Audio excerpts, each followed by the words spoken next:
Hello everyone, welcome to my YouTube channel economics by Renu. Macroeconomics की last video में हमने देखा था कि इन्वेस्टमेंट क्या होता है। आज उसका एक्सटेंडेड पार्ट देखेंगे कि ग्रॉस इन्वेस्टमेंट और नेट इन्वेस्टमेंट क्या होता है। अगर इसको इजी वे में समझा जाए तो ग्रॉस इन्वेस्टमेंट में हम सारी चीज़ें इंक्लूड कर लेते हैं, यानी कि आप जितना भी इन्वेस्टमेंट कर रहे हो उसको एड ऑन करते जाओगे इन अ फाइनेंशियल ईयर। लेकिन नेट इन्वेस्टमेंट में आप सारी चीज़ें ऐड तो करोगे, लेकिन कुछ पार्ट होगा इन्वेस्टमेंट का जिसको आप माइनस करते जाओगे तो वो नेट आ जाएगा।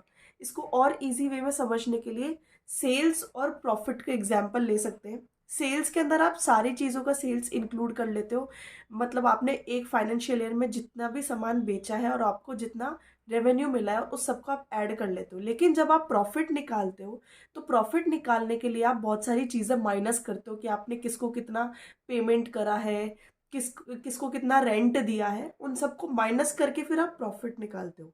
तो सेम चीज़ यहाँ हम अप्लाई कर सकते हैं ग्रॉस इन्वेस्टमेंट और नेट इन्वेस्टमेंट। ग्रॉस इन्वेस्टमेंट यानी कि इन्वेस्टमेंट कर रहा है producer in the market. Gross investment का मतलब ये रहेगा कि वो परचेज कर रहा है सारे न्यू एसेट्स। इसके अलावा वो क्या कर रहा है, न्यू एसेट्स पर तो एक्सपेंडिचर कर रहा है, लेकिन वो रिप्लेसमेंट एक्सपेंडिचर भी कर रहा है, यानी कि उसके पास जो पुराने सामान पड़े हैं, जो पुराने एसेट्स पड़े हैं, उनको रिप्लेस करके नए एसेट्स खरीदने के लिए जो इन्वेस्टमेंट लग रही है उसको हम रिप्लेसमेंट एक्सपेंडिचर बोलेंगे। जबकि यहाँ पर क्या होता है, नेट इन्वेस्टमेंट में केवल परचेज ऑफ न्यू एसेट्स वाला एक्सपेंडिचर को काउंट किया जाएगा, रिप्लेसमेंट एक्सपेंडिचर को काउंट नहीं किया जाएगा। ये फर्स्ट पॉइंट बन जाता है। सेकंड पॉइंट क्या बन गया कि जो हमने रिप्लेसमेंट एक्सपेंडिचर निकाला है उसको सेकंड पॉइंट में वापस डाल देंगे कि इसके अंदर रिप्लेसमेंट एक्सपेंडिचर रहता है और इसके अंदर में नहीं रहता है। रिप्लेसमेंट एक्सपेंडिचर मतलब कि क्या हुआ, आप मान लीजिए एक एसेट खरीद के लाते हैं, एक मशीन खरीद के लाते हैं 2010 के अंदर, जो है 10 लाख रुपए की। लेकिन पर एक वो कंडीशन है कि 2020 तक आते आते इसकी वैल्यू जीरो हो जाएगी, यानी कि उसकी शेल्फ लाइफ केवल 10 साल की है। तो हर साल आप इसमें से 1-1 लाख माइनस करते जाएंगे, माइनस करते जाएंगे, तो कहीं जाके इसकी वैल्यू जीरो हो जाएगी। अब आके ये आपकी जो मशीन है वो कोई वैल्यू होल्ड नहीं करती है, तो इसलिए फिर आपको इसके ऊपर एक नया एक्सपेंडिचर करना पड़ेगा। उस मशीन को हटा के आपको नई मशीन खरीदनी पड़ेगी। तो वो जो एक्सचेंज का, ये रिप्लेसमेंट का जो आप एक्सपेंडिचर कर रहे हैं उसको रिप्लेसमेंट एक्सपेंडिचर बोलेंगे, या फिर हम क्या बोलेंगे, हर साल हम उसका डेप्रीसिएशन काउंट कर रहे हैं। तो हमने यहाँ क्या देखा, ग्रॉस इन्वेस्टमेंट में आप डेप्रीसिएशन ऑफ जो फिक्स्ड एसेट्स है उसको काउंट कर रहे हो, और यहाँ पर आप डेप्रीसिएशन जैसी कोई भी फेनोमेना या फिर कोई भी कंडीशन को आप अप्लाई नहीं करते हैं। थर्ड हम ये देखेंगे कि जो नेट एडिशन टू जो हमारा रहता है स्टॉक, जो कैपिटल स्टॉक रहता है, वो ये नहीं बता पाएगा, जबकि नेट इन्वेस्टमेंट हमें net addition to capital stock बताता है। अब इसके पीछे का रीज़न ये है कि नेट एडिशन बोले तो आपके पास फाइनल अमाउंट कितना बच के आ रहा है, 2020 के स्टार्टिंग में आपके पास कितना स्टॉक था और 2020 के एंडिंग में आपके पास कितना स्टॉक है, इन दोनों का आप माइनस करेंगे तो आपके पास नेट अमाउंट निकल के आती है। पर ये जो नेट अमाउंट है ये ग्रॉस इन्वेस्टमेंट हमें नहीं निकाल के दे सकता। क्यों? क्योंकि हम इसके अंदर हर साल का डेप्रिसिएशन भी ऐड करते जा रहे हैं, यानी कि जो आप रिप्लेसमेंट एक्सपेंडिचर कर रहे हो वो कभी भी कैपिटल स्टॉक के नेट एडिशन में काउंट नहीं की जाएगी। तो ये डिफरेंस था ग्रॉस इन्वेस्टमेंट में और नेट इन्वेस्टमेंट में। अब अगर हम देखें कि नेट इन्वेस्टमेंट का सिग्निफिकेंस क्या होता है, सिग्निफिकेंस यानी कि इकोनॉमी के अंदर नेट इन्वेस्टमेंट की हमें क्या नीड पड़ी या फिर इसकी क्या ज़रूरत है। तो जब हम नेट इन्वेस्टमेंट करते हैं तो ये स्टॉक ऑफ कैपिटल को रेस कर देता है, यानी कि जब आपके पास 1 लाख का स्टॉक था, आपने उसको इंक्रीज करके 5 लाख का कर दिया, तो स्टॉक ऑफ कैपिटल इंक्रीज हो गया। अब जब आपके पास स्टॉक ऑफ कैपिटल इंक्रीज होगा तो उसके ऊपर लगने वाला लेबर भी इंक्रीज होगा, यानी कि आपने क्या करा, लेबर का जो इनपुट है उसको इंक्रीज कर दिया। पहले जहाँ 5 लेबर लग रहे थे अब 7 लेबर लगेंगे, 2 लेबर का इंक्रीमेंट हुआ। इससे क्या होगा, लेबर की जो एफिशिएंसी है वो राइज होगी, यानी कि पर यूनिट लेबर कितना काम कर रहा है वो इंक्रीज होता जाएगा। जब हम लेबर इंक्रीज कर रहे हैं तो कहीं ना कहीं हमारा एम्प्लॉयमेंट भी इंक्रीज होगा, क्योंकि एम्प्लॉयबिलिटी जो है वो लेबर से ही काउंट की जाती है। और एम्प्लॉयमेंट अगर इंक्रीज हो रहा है तो अनएम्प्लॉयमेंट की कंडीशन इरेडिकेट होती जाएगी, यानी कि कम होती जाएगी इकोनॉमी के अंदर से। यानी कि नेट इन्वेस्टमेंट कहीं ना कहीं प्रोडक्शन कैपेसिटी को राइज करता है इकोनॉमी के अंदर, जिसका जो मेन कंक्लूजन निकल के आता है वो आता है जीडीपी ग्रोथ। तो नेट इन्वेस्टमेंट का सिग्निफिकेंस क्या हुआ कि जब हमारा कैपिटल स्टॉक हम इंक्रीज करते हैं तो उसके साथ साथ हमें उसके ऊपर काम करने वाले लेबर की अमाउंट भी इंक्रीज करनी पड़ती है।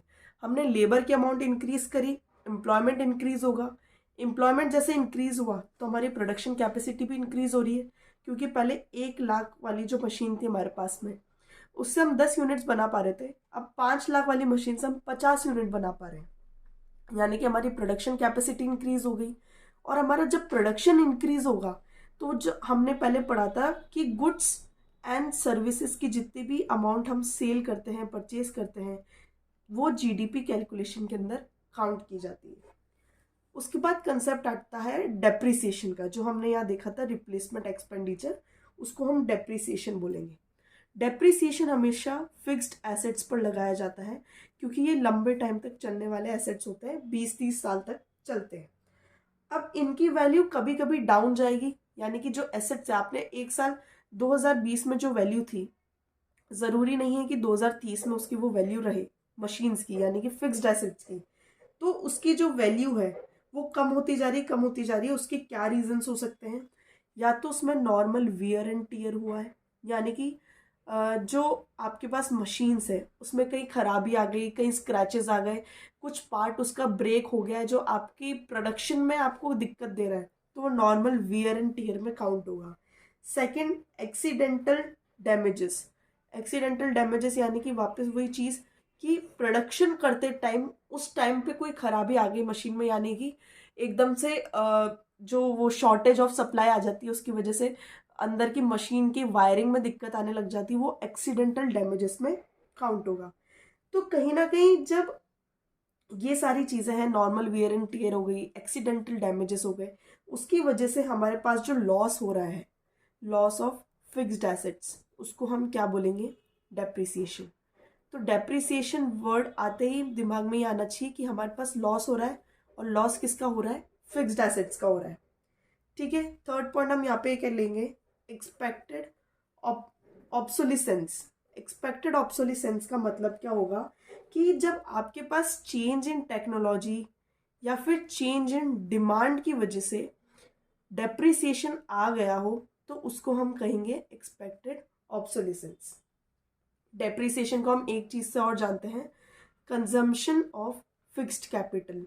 कंजम्पशन का मतलब क्या रहता है? जैसे जैसे आप चीज़ें को कंज्यूम करते जाते हो वो चीज़ खत्म होती जाएगी। आपके पास 10 चॉकलेट्स, आप एक एक को कंज्यूम करोगे तो एक ना एक बार आप जीरो वैल्यू पे अटेन कर जाओगे। तो वैसे ही कंजप्शन ऑफ फिक्स्ड एसेट्स का मतलब क्या हुआ कि 1 लाख की मशीन को हमको उसकी जीरो वैल्यू तक लेके आना है, तो वो डेप्रिसिएशन कहलाएगी, यानी कि हमारे पास लॉस हो रहा है उसका। हर प्रोड्यूसर या फिर हर इंडस्ट्रियलिस्ट अपने जितना भी उसका एसेट या लाइबिलिटीज आप चेक करोगे, उसके पास एक प्रोविजन रहता है। प्रोविजन किसका रहेगा? Depreciation reserve fund.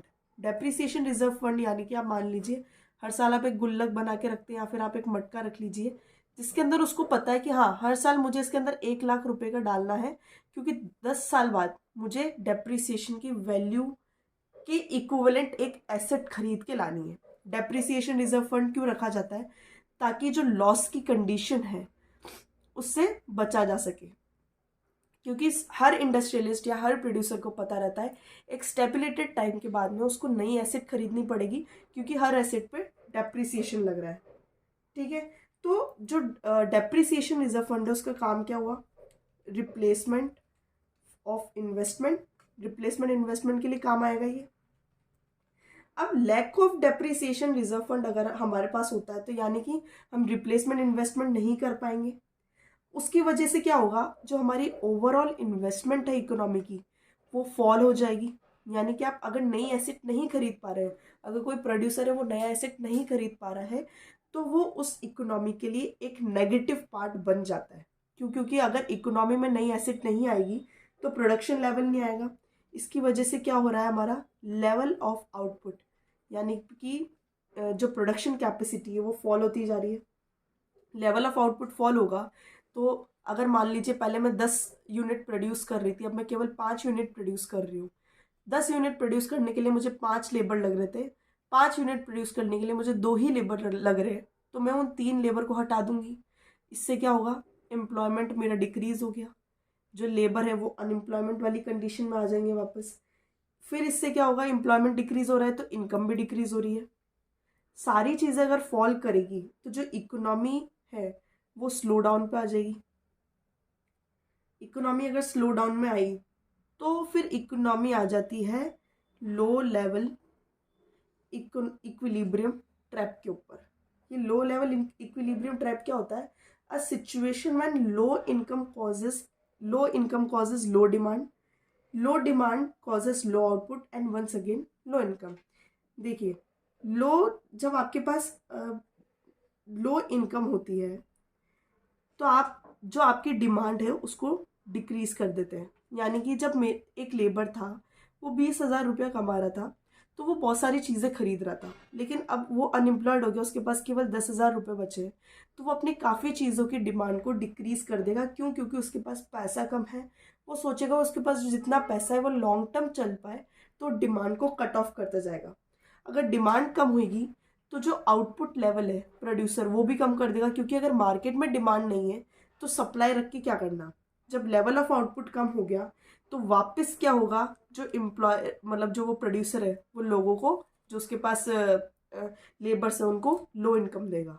तो ये साइकिल चलता रहेगा चलता रहेगा चलता रहेगा अगर हम डेप्रिसिएशन रिजर्व फंड को नहीं रखते हैं।